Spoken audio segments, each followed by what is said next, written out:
Okay, welcome everyone. I hope you're not too tired with the long day that we had today, but I'll try to be as kind, well, not too much information for this afternoon. So today we're gonna go through the Stories Matter software. And you have the first page. Whenever you click on the logo on your computer, this is where you arrive.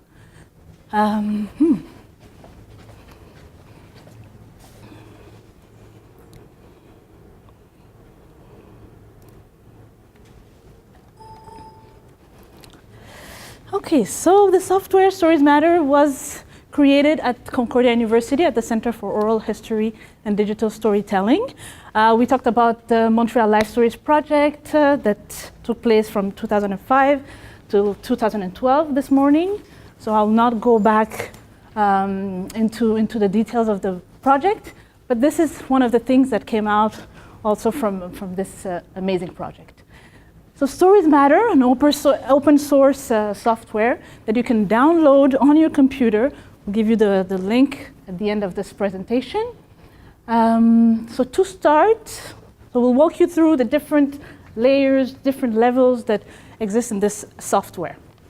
So first of all, there are two modes in Stories Matter. There's an online mode and there's the offline mode. So right now we're going to start with the offline. That means basically it's what you have on this computer, and it's when you work with your own interviews, your own project, and you're working alone on it.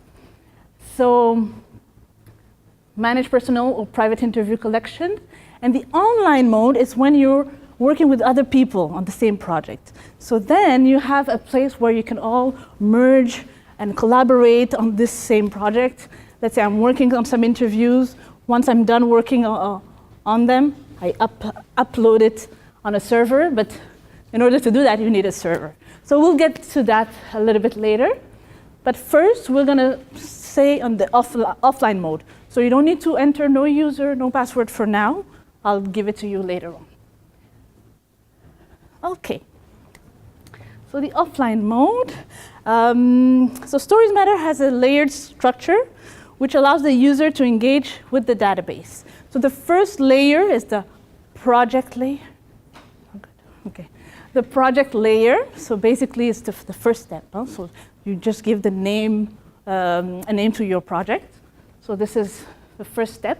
And then there's the interviewee layer. So it's the different interviews that you have in that same project. So under interviewee level, you have the session level. For the Life Stories project, for example, our session levels are where the different times, different days we went to the interviewee to conduct different sessions. And then you have the clip level, which is another layer, the last one, and it's basically working inside each session. So it's really a pyramidal, but inversed. So basically, what does it allow to do? Interviews can be tagged at the interviewee level, session, and clip level. And you can enter index terms, tag cloud, word search tool. So basically, as the deeper you get into the interview, and the more information you can enter. So that makes it even easier to search afterwards, using a tag term, etc. Okay, so the first image that we have is what you have on your computers. So if you see, so if you want to create a new project, you have an icon at the bottom that says New Project. This is basically where you give it a name. In our case, it was the Montreal Life Stories project. So you can go ahead, actually, and enter a test project for now. You click on New Project, you give it a name. So I'll do it with you.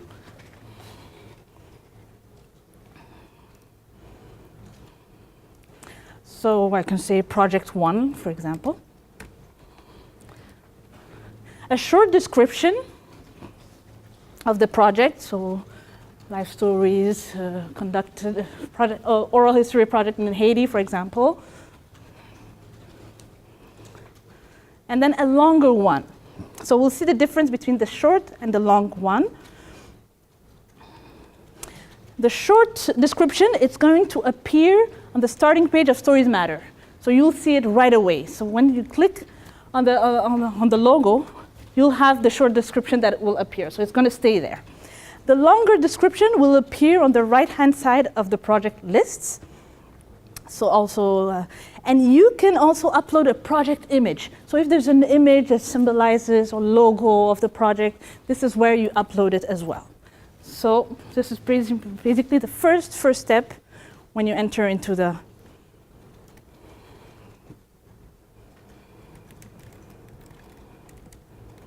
short description.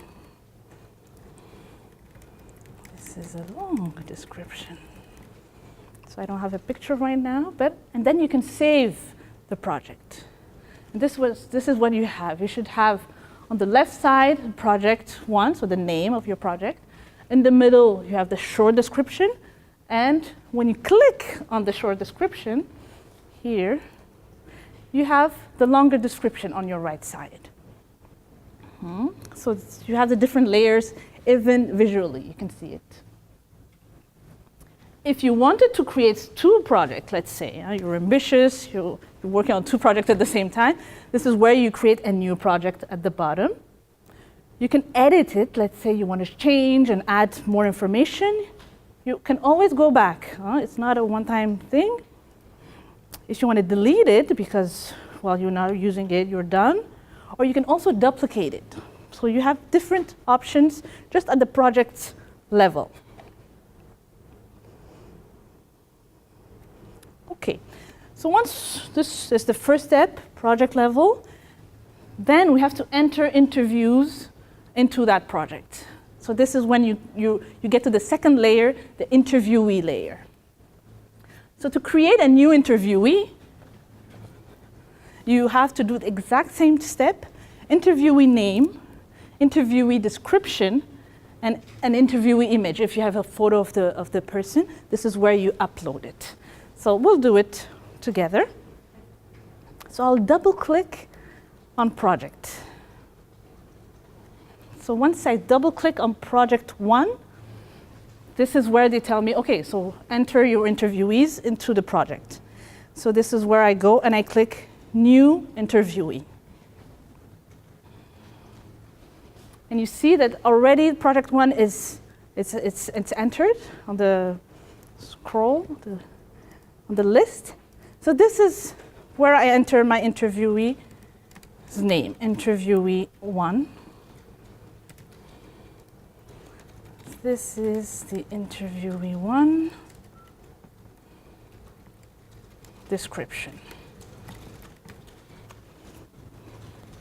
So if I had a little image, this is where I would browse it and then take it. And then I save interviewee. So I should get something like this. So you see that on the left side, you have project, and then under it, with the mic logo, this is where you have your interviewee number 1. So this interview's description appears right away.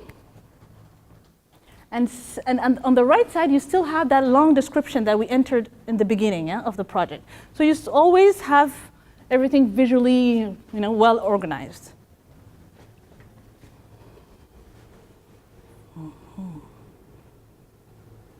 Okay, so we're done with the new interviewee. Interviewee level spaces. So at the interviewee level, you have a session browser and a space where you can enter the biographical information of that interviewee. So we have an example here. This is an interviewee from the performance working group, Janet Lamb. So you can enter your own, a summary of the biographical information that is relevant to you. And this is, you have a space to do that. So let's see where we do that. So if I double click on interviewee 1, then this is where I can enter my information. So here, this is a place I could, this is the interviewee number 1 biographical information.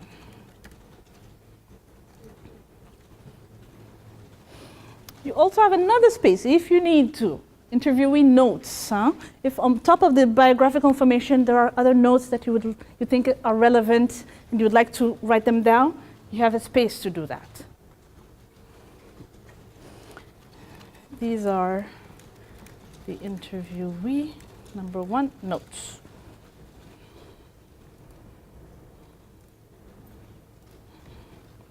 So you also have another space, a summary. So for the Montreal Life Stories project, we had summaries that we wrote for each interview. So this is a place where you can copy paste what you have written already, or you can write it. It's not biographical information, it's not notes, but you have many. You don't need to fill out all the spaces. But if you need to, this is a place where you can do it. Yes? Sandra, did participants write their own bios? Or tended to be the interviewer who wrote the bio? The interviewer, yes, writes bios of the interviewee. Did you ever think of giving the interviewee the chance to write their own... one paragraph bio? We actually got into trouble on that one. We started getting fancy and putting the bio on the DVD when we sent it back. We got one person's first place wrong, and so that's a great example where if we had done that collaboratively, right, that probably would never have arrived, right? It was more a question of just, time. But I think one person, like most people who use Stories Matter are mostly one-person projects, right? And so it's the interviewer, it's your space of interpretation, right, and space of collaboration. Yes. Yes, actually, if you install it, let's say on your laptop, it's all saved there, yeah.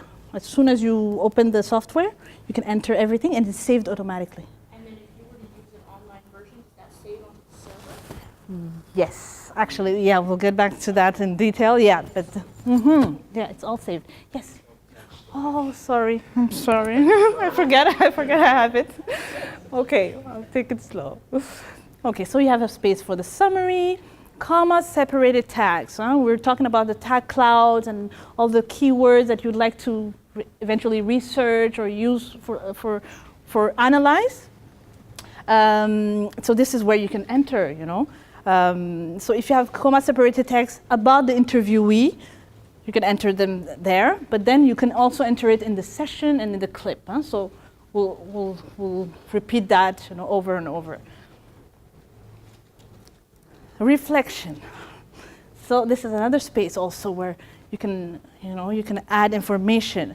Your reflection for the Life Stories project, again, we had to write a blog right after each session, when it's still fresh in our heads. And this is a place where you can write your little blog, what happened during the interview, what went well, what didn't go so well, and how, So it's really a space where you can add so many information. Meta-narrative, we talked about it this morning as well, gesture and, And you can also create a new space. So if interviewee, if the reflection, the meta-narrative is not enough, you can create another space and name it. I don't know. Let's say here. So if I click on create space, you have space type. You can add, you can custom, and you can save it. So yeah, really you can adapt it to your own needs and make it as, as complete. You can delete a space as well.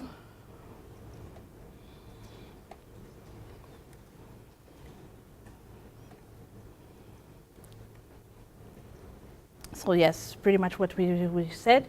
Interview level space at the bottom of the window, space for the interview summary, a space to include comma-separated tags, index terms that would be searchable through Stories Matter. We'll go through the search option also. And the tag cloud. Also, the tag cloud was an important aspect because the more you use a word, the bigger it becomes. So it really gives you an idea, okay, what comes out of this interview, what comes out of the session, and to really you have an idea of the themes. So reflection, meta-narratives, etc. So create a new session. So now we are done with the interviewee. We have all the information about the interviewee. Now we're going deeper with the third level, the session. So how do we create a new session? So since I had double-clicked on interviewee already, so I'm already in this interface. At the bottom again, so it's always the same logic. You have a new session button. You just click on the new session, and this is where again you enter all your information. Interviewee 1 from project 1. So they always give you the folder, the level above. Session name. So let's say session 1 of interviewee 1. This is the description of session 1. And this is where you browse your media. Whether it's audio, whether it's video, this is where you get it. This is where the technical aspects starts. So since we don't have any media here on this computer right now, what we're going to do, we will go online because we have a training workshop like interview there. So what you will do,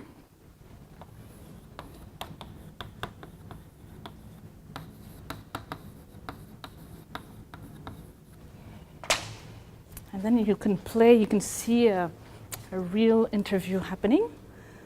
We're just going to cancel for now, and then we're going to click at the right top button, login. Login. Then user African, password Diaspora.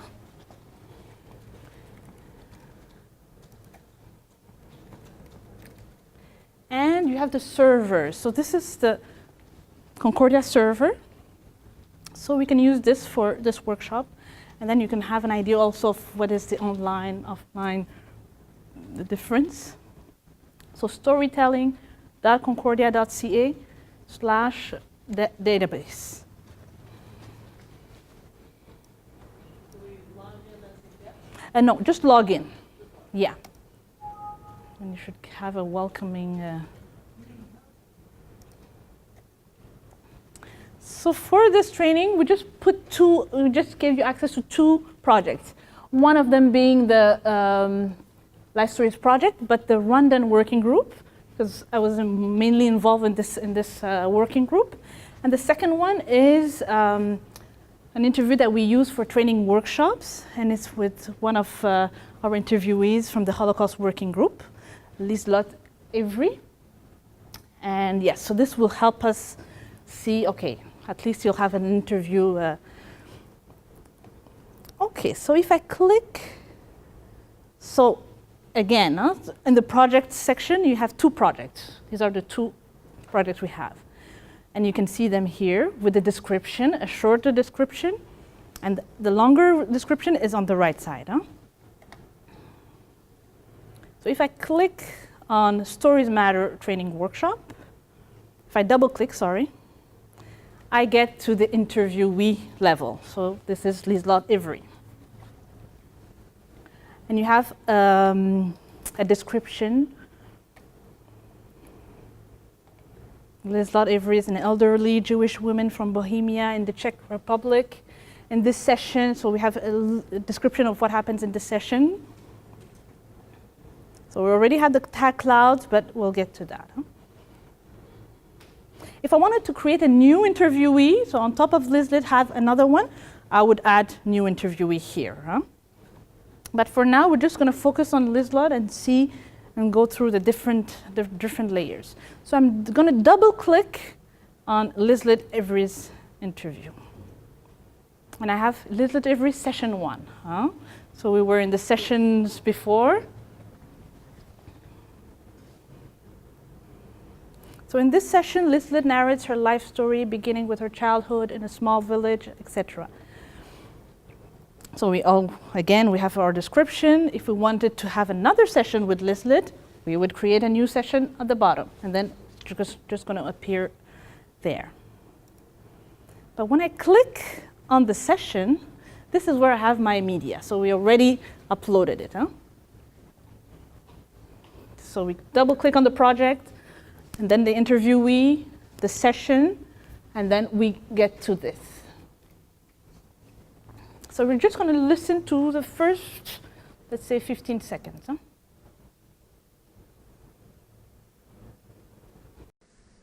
So I guess we'll, where do you want to start? Do you want to start at the beginning or when you came to Canada? Whatever you want me to do. How about if we start at the beginning and you can take us back to your earliest memories? Okay.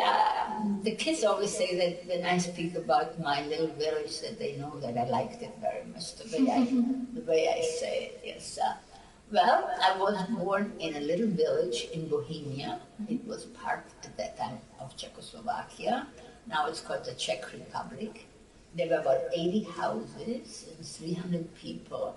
The house I was born in, I was born there, my mother, my grandmother, my great-grandmother. My great-grandfather built the house around 1794 or so. It doesn't stand anymore, it fell down. You have a picture of it, right? Yes, I have a picture. Okay, and because it looks like it has like a thatched roof? No, it was a long slate building? Yes. Okay. And it fell down. And the funny part is you're asking me about that. I found out that they sold the land to someone. So I phoned the village, the office there, and I said to the lady, you sold something which doesn't belong to you because it belongs to me. Mm-hmm. And I feel very sorry for the man who bought the land because he built a very nice villa on it, because whenever I go to Prague, I go and visit some distant relatives who live in the little town next to it, and I always go and see my village. And I saw that he built this nice little villa there. So I said, I really feel sorry for him because it never will belong to him. He built something, you sold it to him, but you had no right to sell it because I have proof. I have from the office, where they have registered the land and all that. It says it belonged to my mother. Mm-hmm. So I said, I have children and grandchildren. They have the right to that piece of land. Mm-hmm. Mm-hmm. She says, oh, we don't know that. I said, besides that, they didn't charge hardly anything. It was a gift. Mm. So. Okay, I'm going to stop here. I noticed from this morning that you like short clips, so this was the clip moment. So so this is an example of an interview session. Again, we can create session thumbnail. Right there, you have that option.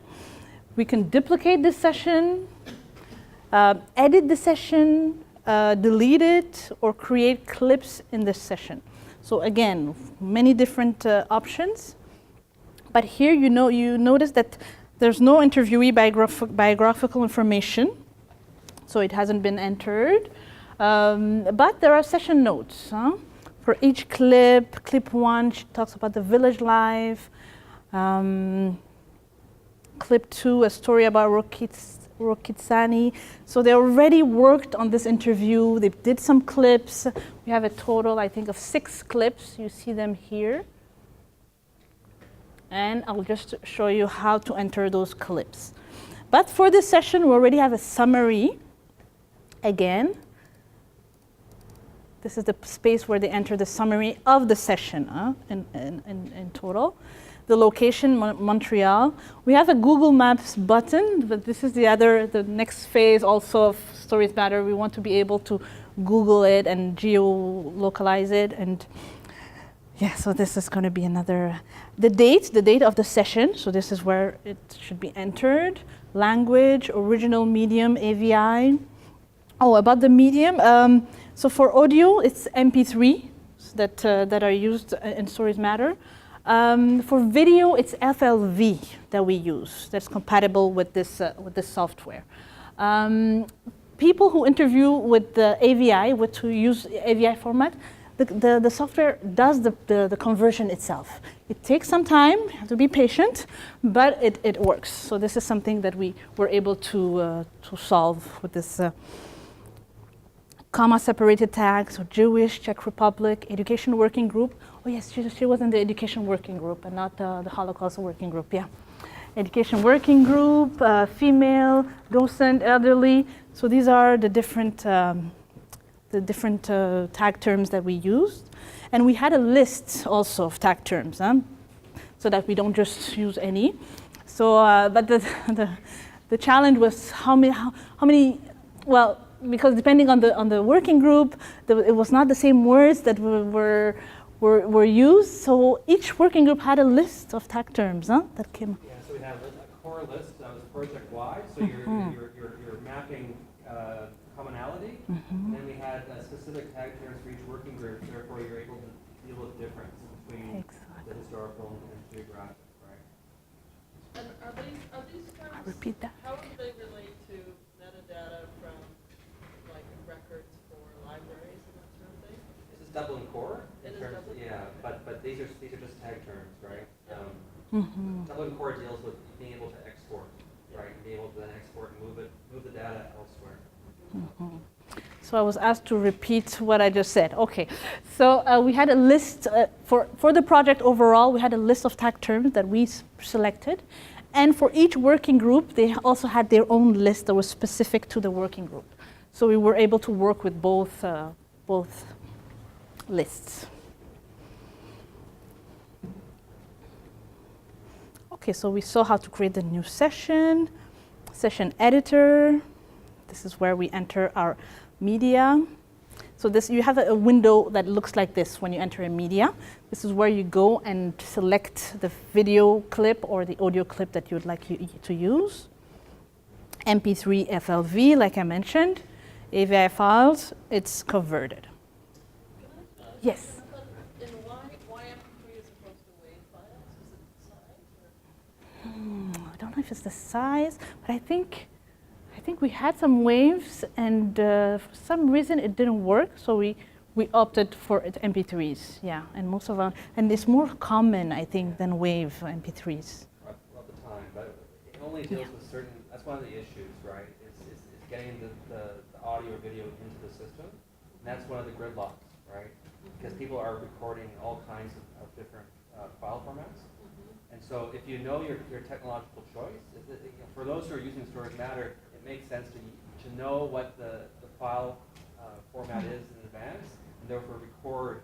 Well, maybe not with API. You don't want to compress right from the beginning, but you have to factor that in because it is an issue for us, right? Like certainly converting, you do it overnight, right? We converting overnight all the time to get all the video. And video is more problematic than that. Because isn't like the WAV the archival standard for sound? No, our audio, our initial, we didn't do audio, right? But we, our recorders use WAV, right? So they are WAV and they're being converted, right? And same as FLV is what YouTube is, right? So it's just really compressed that way it can sort of deal with loads of data. Yes. And yeah, so we just went through the different session level spaces.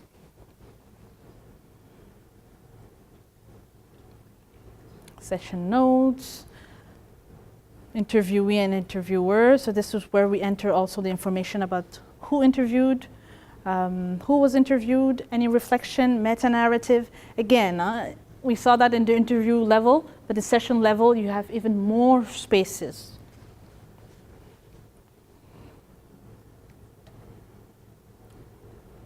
The transcript of the interview also can be entered here. Whether it's copy-pasted, this is a place to enter it. The reflection, meta-narratives, and attachments. Yes, we also added a space with attachments. For example, if there's a picture or that they give us, we can scan it and attach it there. Yeah. So as the software developed, we added some things, some things that were missing. We're like, okay, maybe this is good. So it's always, a work in progress. So the latest version we have is this one here, and it has all those changes that were done.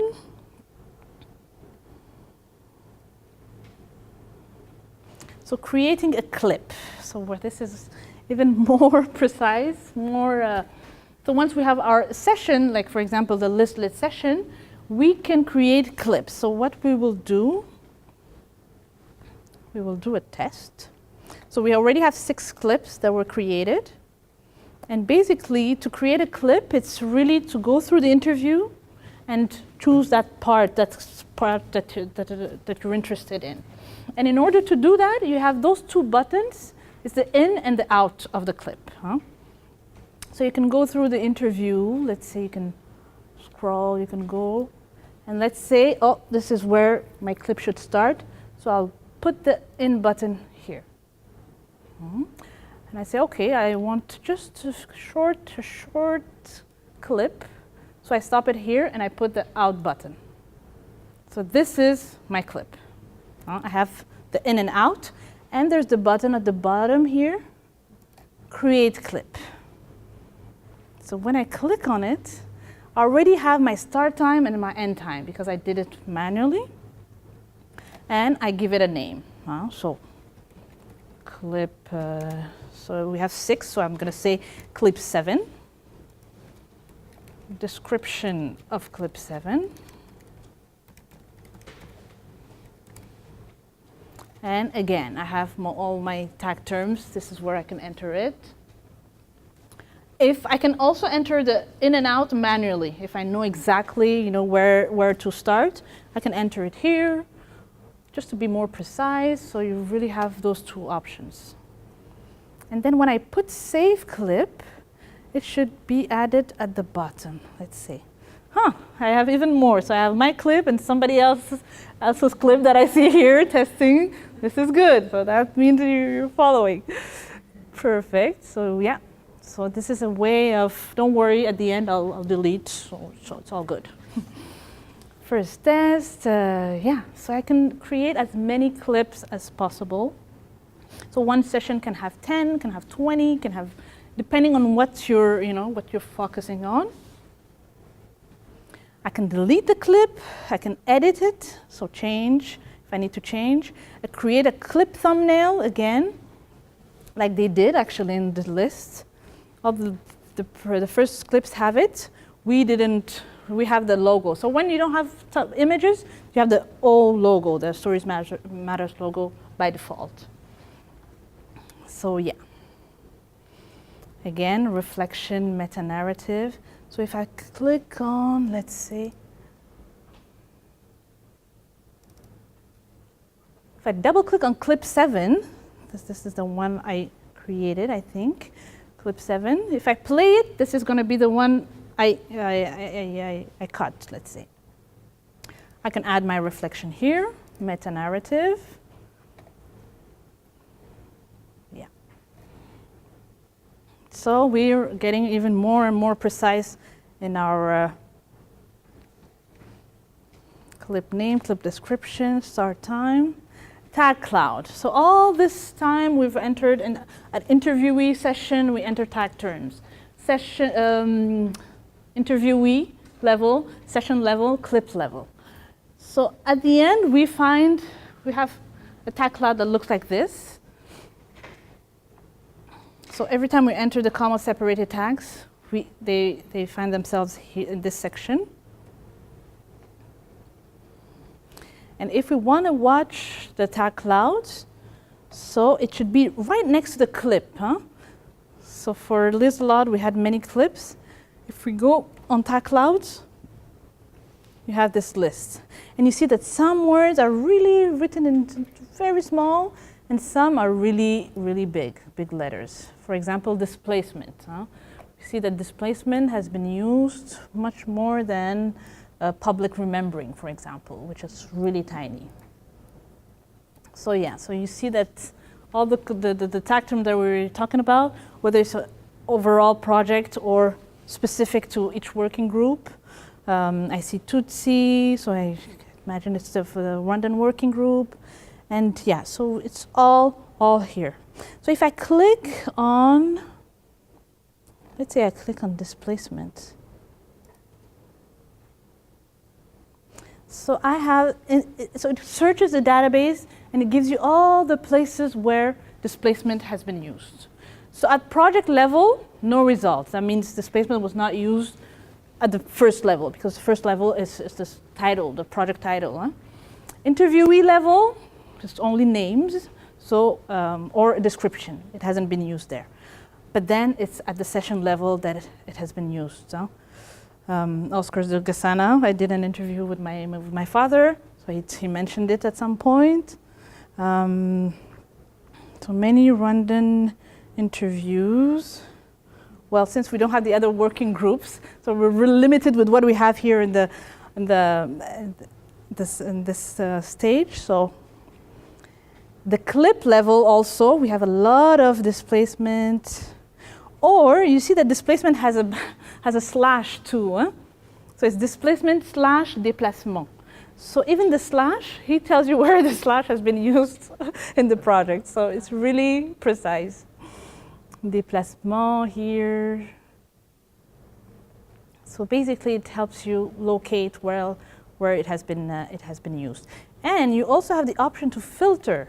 So on the right side you have project that is clicked. So if you want to see more precisely in the project names, you can click, and just having a way of filtering it. So this is where you can do it.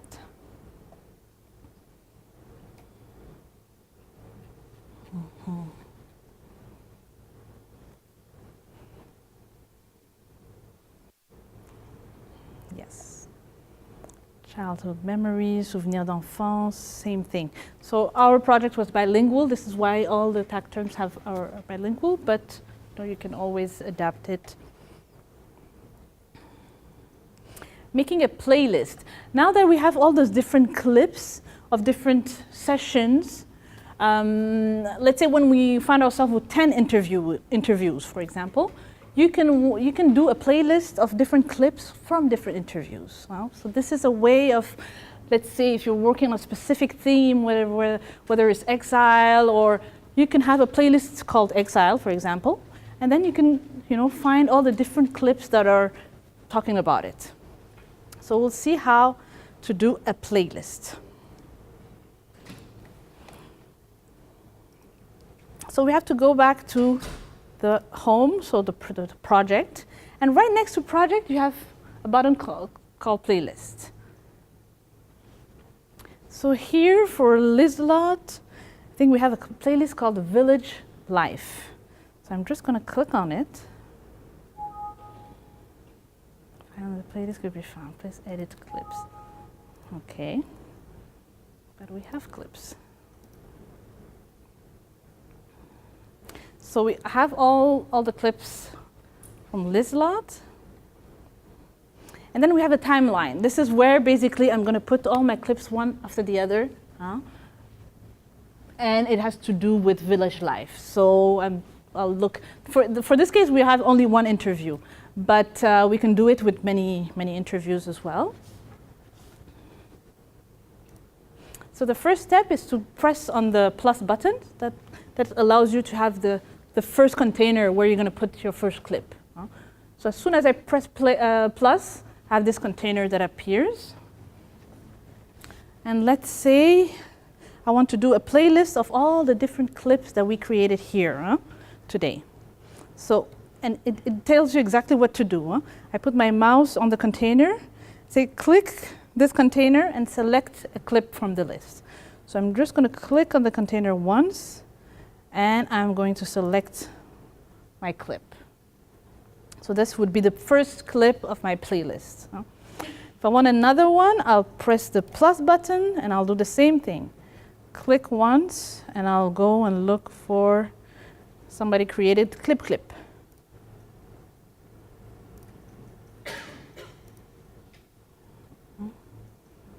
Click on this container. Clip 710 test. And same thing, I can create a third one. And I'll click, there you go. So you have a short playlist, 3 clips. Let's imagine they all go together. They have a specific theme in common. And this is where I have my playlist. Huh?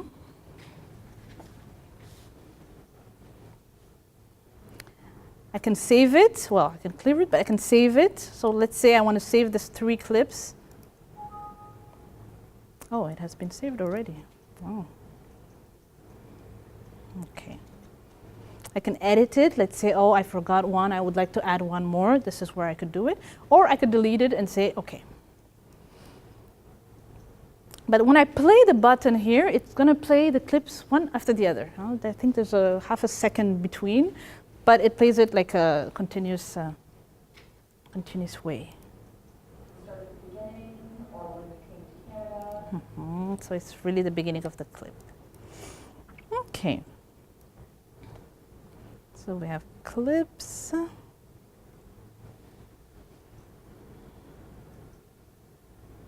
So this is exactly what we did. Container, you save the playlist. You can actually save it onto your computer and have a playlist, not logo, but as soon as you save it, it goes on your desktop and you can actually use it for presentation, for example, PowerPoint presentations, have a little link on it.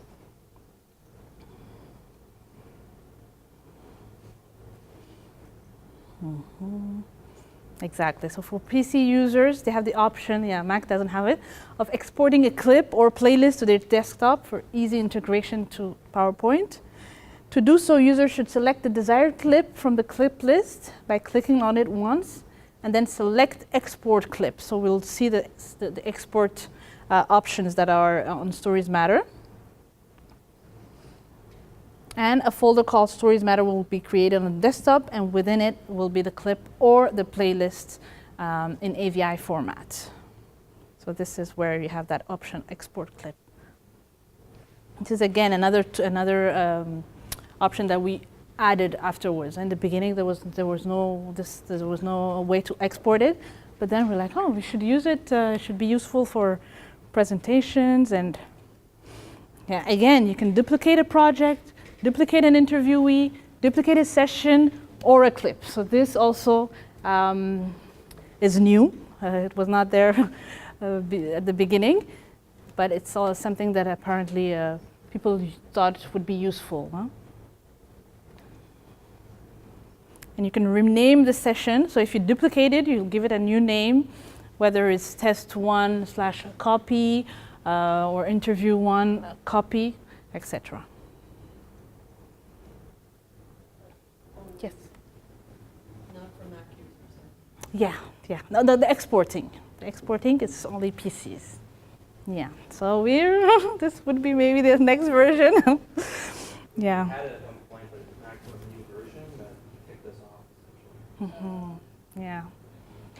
So that's the thing. You always have to think PC and Mac so that compatible and.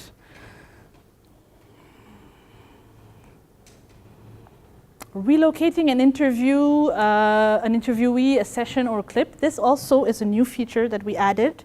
Sometimes you'd like to change the location of the interview and put it in another project or a session, and you can really play with that. It's not a fixed, but in order to do that, you have to edit the clip.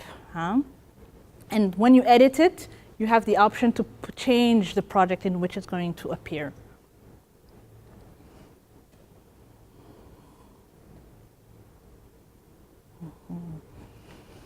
So the online version, we've already been already online. So this is a way of showing you how to do it, login, password, and of course you need a server to work online. Without a server, it's not going to be possible.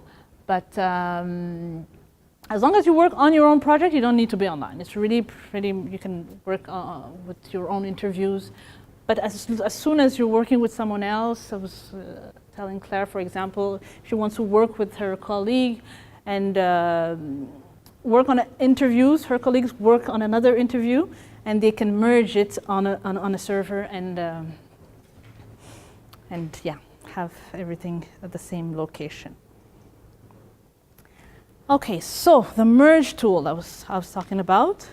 So when we work online, You can merge elements of their local database, so local meaning your own computer, to the server. But to do that, you have to access the merge tool. And if you see on top, right next to home, you have a little search engine. And next to it, you have the export data. So this is pretty much where you have all the different export option, import option, export to HTML, so people who are familiar with websites, and you can export it there. Export files, create a backup of your local database in a specified directory. This allows you to do that. Import files as well. This is another option that is possible with this tool. And the merge tool. Synchronize your local database with the online database of the remote server.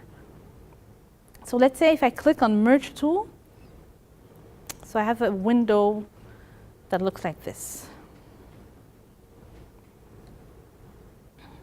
And basically what it's telling me is that this on the left side is my computer. It's what's on this computer here. And on the right side, it's what's on the online database. So this is all the interviews that we've entered, the Rwandan working group interviews. And the only thing that's highlighted on my computer is the project 1, the test that we created here. Interview 1. Let's see if I go under, yeah. So basically it's gray because it doesn't appear on my computer. And here on the online database, you see it in dark because it's there. So you have different option of merging. So you can merge the whole project, but you can also merge only what we call the children. So whether it's an interviewee, a session, or clip. So you have the option to merge exactly what you want. You don't have to merge the whole thing. So again, what's in green, it's upload to the offline version, and what's in pink, it's download to the online version. So you have all these possibilities: global merge, merge children only, custom merge. Yeah, so you can really select exactly what you want to merge. Interviewee section, interview section, reflection, meta-narrative, notes. So yeah, it's really custom. Yeah.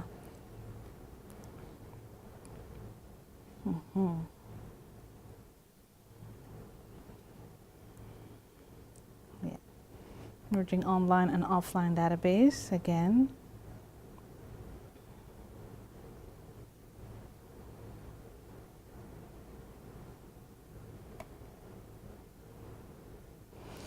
Okay, so I was telling you that the website where you can download Stories Matter is this website. So you can write it down, or it's on Concordia's Center for Oral History website, and you have a section where you have all the different tools, and you have a link for Stories Matter, and this is where you can download it. It doesn't take a lot of time. It's pretty, and you always have the latest version because we keep on, upgrading it and working on it. So you have the latest version all the time. Okay, so I don't know if you want a short break or you want us to finish. Yeah, we'll finish. Okay. Okay, so the other thing I was supposed to talk about here, on top of Stories Matter, was the next phase of Stories Matter, because it's not the end. It's really something that's constantly evolving, and the next phase is basically a prototype that we're working on right now. It's called Curating Testimonies. So basically, Stories Matter, like Stephen said this morning, it's like a hub. So from Stories Matter, we want different tools that can be compatible with it. So we talked about geomapping, GPS, and now the next phase is curating testimonies. So we've been we partnered with Western Ontario University, and based on Stories Matter, they started with using Stories Matter to create a clock-based key phrase map. And there's a short video tutorial that they created that gives you a bit of an idea of what it is.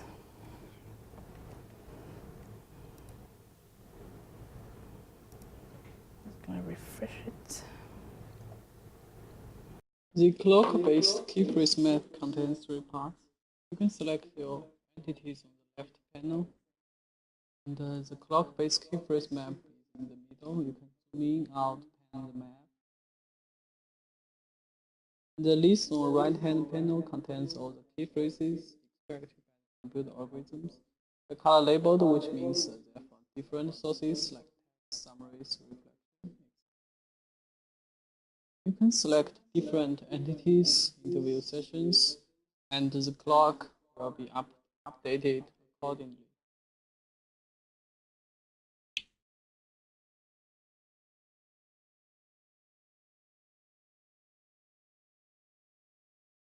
Highlighting is a very important feature to emphasize the interesting information.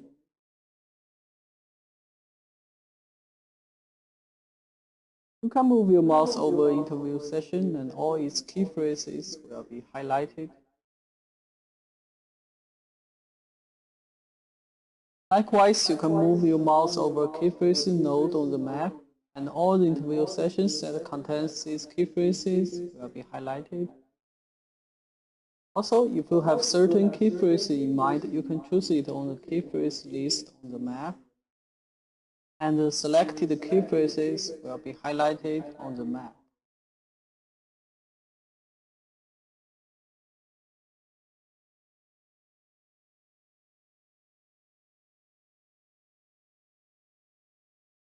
Searching is another important feature for retrieving desired information. User can type key phrase in the searching bar, and all relevant key phrases on the map will be highlighted.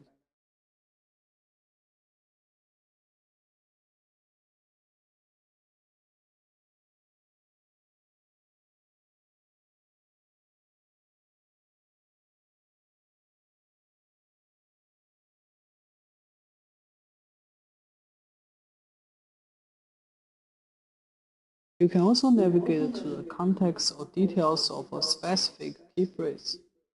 You can double-click the word concentrate map. This detailed panel will be popped up. Then you can choose a view its source video or context.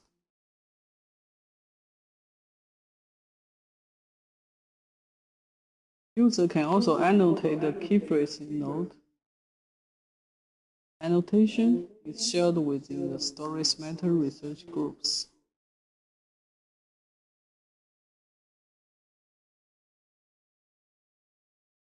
The annotated node will be highlighted with a black circle.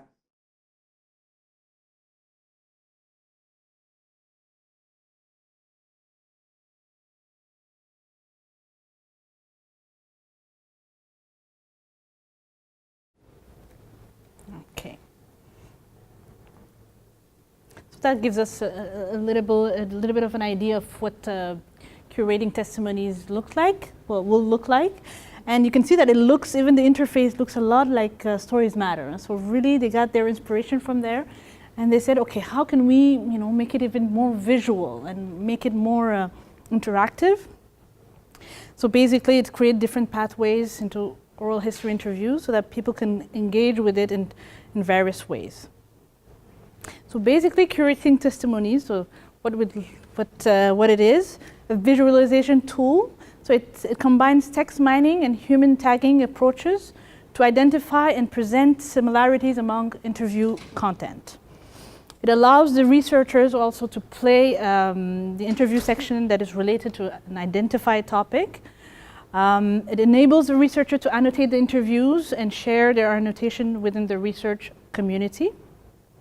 So basically there are 3 main components, so data source management, automatical key phrase extraction, and key phrase map visualization.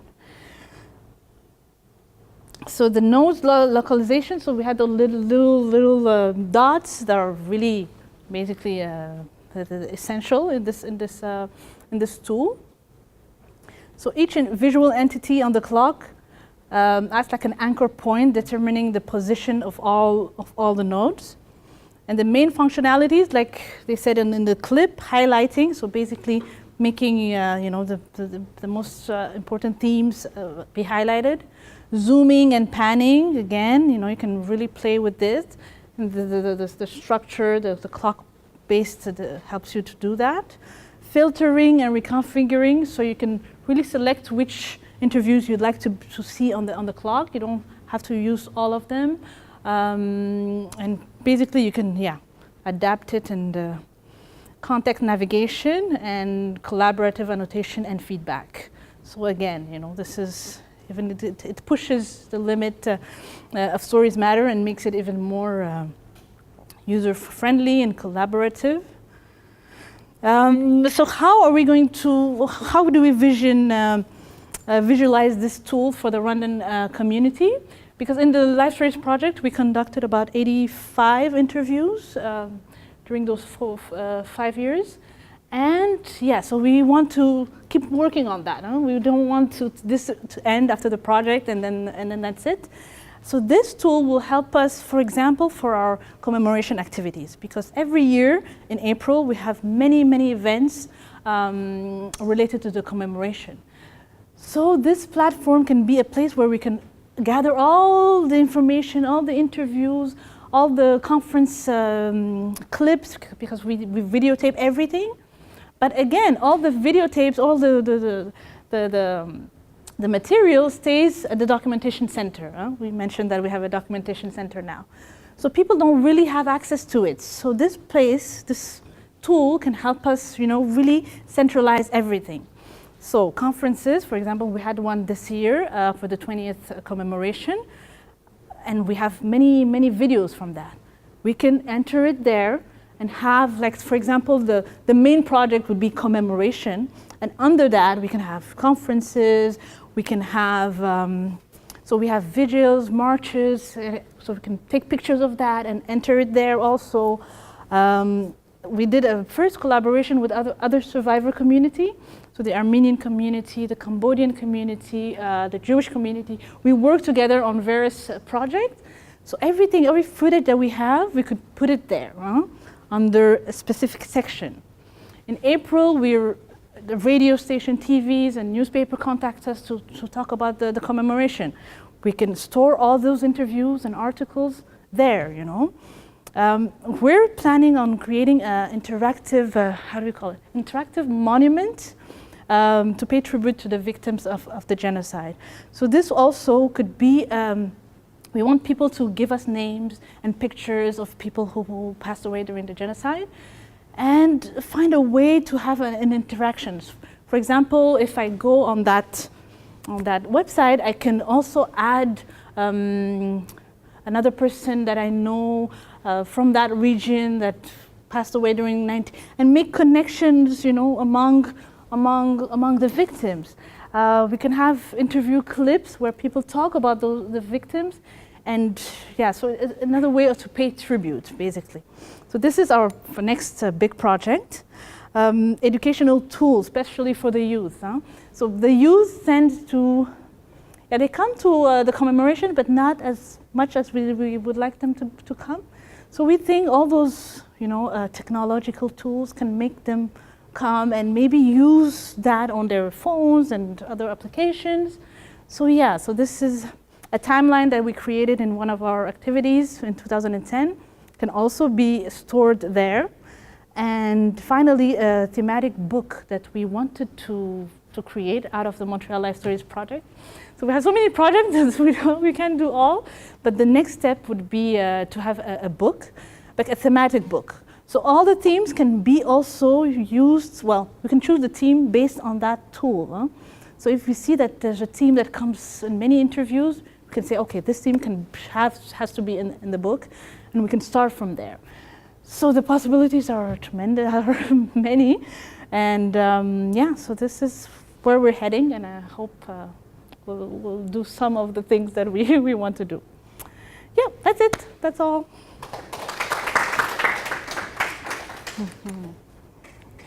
Yes. Have you launched it, Sandra, in Quebec? Launched the Stories Matter? Do you have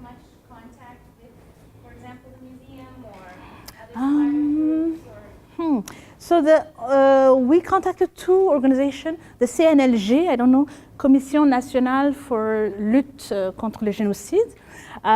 So they know what we've been doing here from the Montreal Life Stories Project.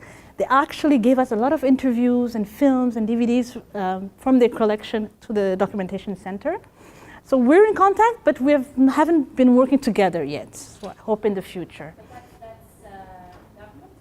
Government? Yes, they have much of the funding from the government. Yes, CNLG. And also we met with the Kigali Memorial, the Kigali Genocide Memorial Center. They know what we did. They're really impressed by the project. But again, we wanted to have a memorandum of understanding and have really a tight collaboration. But since the project ended in 2012, we didn't, push that. But hopefully, we would like to have more connections. Their interviews are the ones that they've made accessible directly. You can take Exactly. Yes. Absolutely. They've got lots more, but And now that we have a documentation center, we have a place, where to have that. But this is some of the things we'd like to accomplish. Yes. Thank you very much. It's really helpful.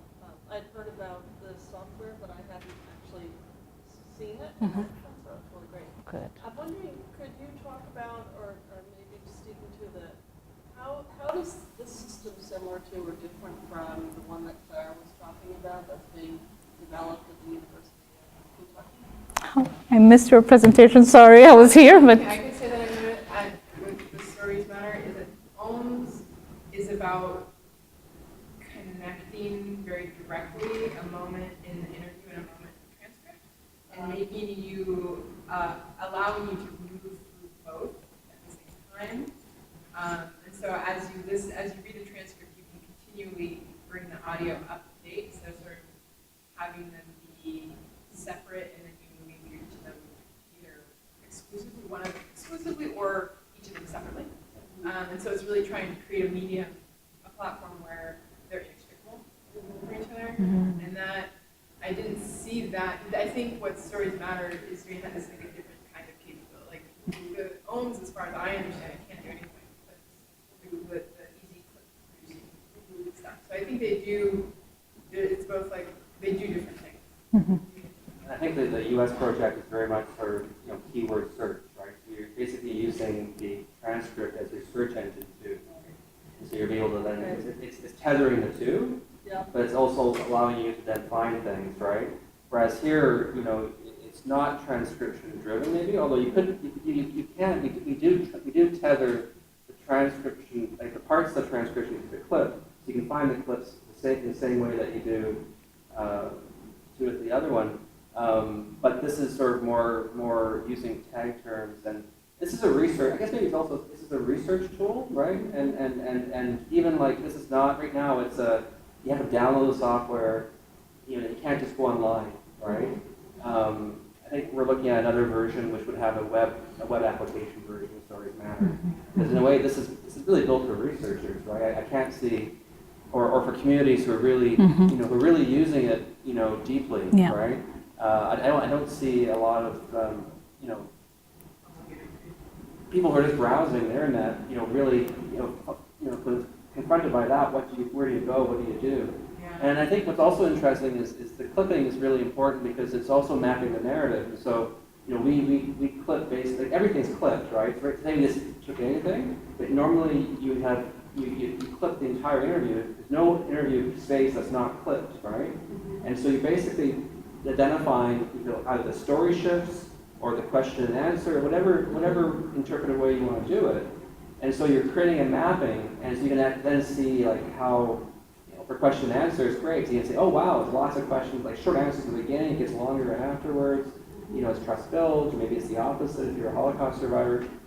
And so you can do narrative analysis that's beyond the transcript, which, in a way, transcription is like you're in it. It's good on language, like you're really in the words.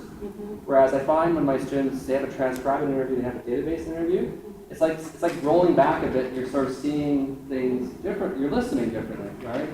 And so on our website, we've got a master's thesis it's a thesis all about subjective listening in the context of databases, and how even databasing building is a subjective listening exercise. Right? It's not objective, it's subjective, right? And so building in reflexivity into whatever system you're using is really, really crucial. It's really nice that you have those moments for reflection and meta-narrative built right into the database. I've never seen that before. So all of our interviewer reflections are there, and all, so that way you're also bringing different sources into one place instead of having them separate, right? Yeah. So it's a way to sort of bring things in a way that, one of my concerns about archiving is that we just archive the interviews. You don't, everything else is separate. You don't even go to those things. Whereas this is trying to, I think more and more as we move forward, try to bring things in and put them into conversation. So it's actually in the end, it's not even about transcription versus databases. It's actually, this is very textual, right? And so it's about bringing these things together. I might have missed this when I stepped out, but when you export it, what does it export as? So it depends. When you export files, or you want to. Say you want to move an entire person's everything for one person off of some kind of. So yeah, so it creates a directory actually, where with all the content in it. Yeah, so it creates like a folder on your desktop, and when you click on it, you have all the different information. Yeah, and actually the important thing, that reminds me, there's a way.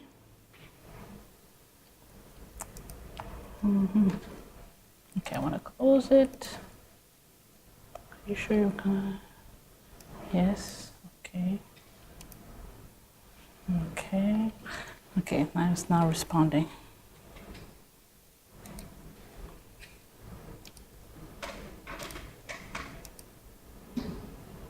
That question mark that you have here, it gives you all this information about Stories Matter. Huh? So the different phases that we went through. But at the bottom, you have the manual. It can copy the Stories Matter manual on your desktop with all the information. The video conversion manual also, when you have to convert from AVI to FLV. So you also have, all this information there that can also help you with these questions about exporting.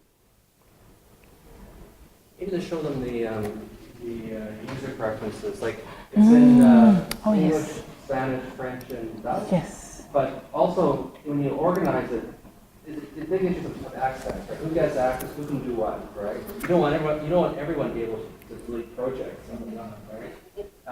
And so you have clear sort of organization in terms of who gets how much access, right? What's I going to say about that? Because security is a huge issue, right? And now also allows maybe differential access, like certain interviews being accessible to you and other ones not, right? So like recruited a little bit, but you want to expand that side of things. Like for example, Phil, who just left, he gave us access to the Stories Matter workshop with Liz Ludd-Ivory. But for example, for the Rwandan working group interviews, that is also the second project that is here, he didn't give us access to do anything, just to watch, to see what it is. We can't create new sessions, we can't create new clips. So you can always have, a tailored, because we are dealing with so much important issues. And here basically it gives you permission C to create. When you see C, it's to create, E, edit, or D, delete. So it gives you, so for Stories Matter training workshop, he clicked on yes for everything. So that's why we were able to play with it. But Histoire de Vie Montréal, the Rwandan working group, nothing is clicked. That's why we're not able.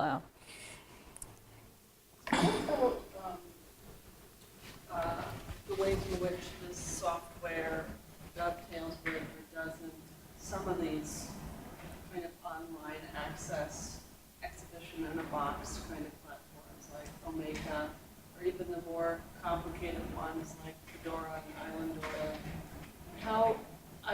I'm just learning about all this, so I'm just curious about how they all work together. The Stories Matter website.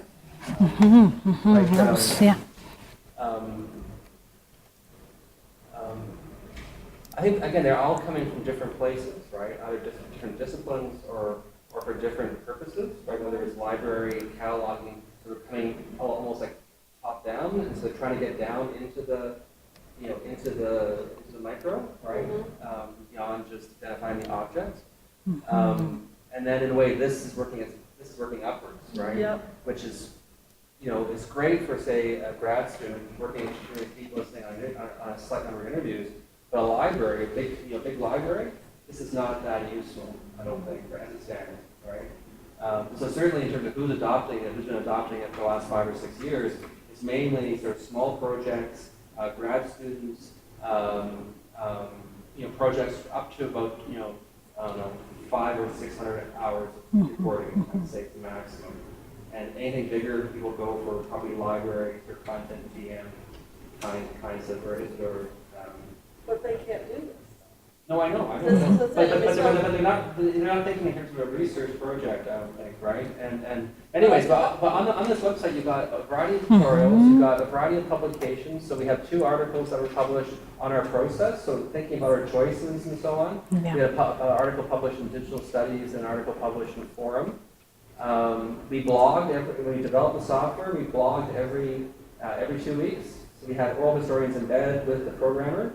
And it was actually, really like trench warfare for a year, because it's very different culturally and so on.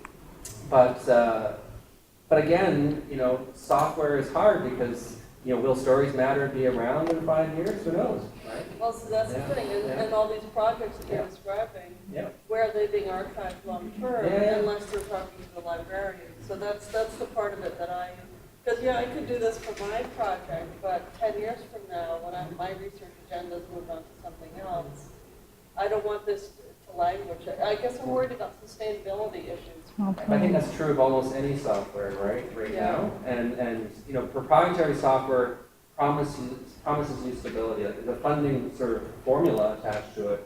That's if you go to In Vivo for anthropology, you pay the money to get access and to get the software. Or to use their online servers, with the expectation that it'll be there, you won't lose it, right? Whereas with open source, the key is to have clusters of tools, right, to get the critical mass. So the key is, like, for Stories Matter, to be able to connect with Kentucky, right, to connect with George Mason, and what they're doing in terms of a Mecca and so on. All these tools have to connect, or else they're all vulnerable, right? Because funding is always going to be a challenge. And the source community or the user community has a lot of pressure to put them on a long term in terms of development, right? So how does Stories Matter connect with, say, Island or America? Right now they don't. Right now they do in the sense that you use Dublin Core and you can export, but it takes a heck of a lot of work, and so it's not lost. You have to have almost a grant in order to rebuild it in a new space, right? Which is true the other way too, right? So, I've been pushing SHRC to put money into tool connector grants, right? No, I think it's crazy that these are all like not speaking to each other. But for our purposes, again, we've been using it in the classroom. So all of our students are using it. All of our students are databasing. They're doing it for dissertations, right? We have, in Quebec, we've got Arts Canada, the Quebec Museum in Montreal uses it, the heritage organizations are using it. So we have critical mass in Quebec, right? But in the United States, it's like, unless your grad students are just, using it, it doesn't have a high profile, right? Yeah. But if there is programming money, then you can basically bring it into.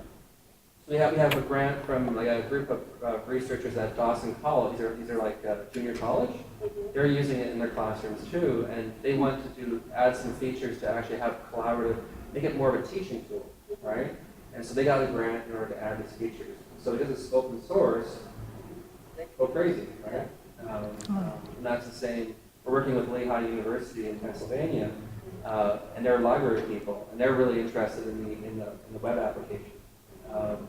We're working with the Museum of London. They have this thing called Street Museum, which is like Cleveland Historical. So you go around the city, and basically it's a phone app that pushes historical content onto your cell phone, right? Wouldn't that be great to connect that kind of sort of output to, I sort of see this as sort of a back end more than a front end. But but it's all up in the air, and who knows what's going to happen. So it's risk everywhere, right? But there's risk in transcribing too, right? Like in the sense that it's, this upfront cost, right? And then what do you have? What do you do with that? Well, you have a bunch of transcripts that nobody reads, right? There you go. Okay, thanks. That's very So basically, this is where you can download the software. So storytelling.concordia.ca, stories matter.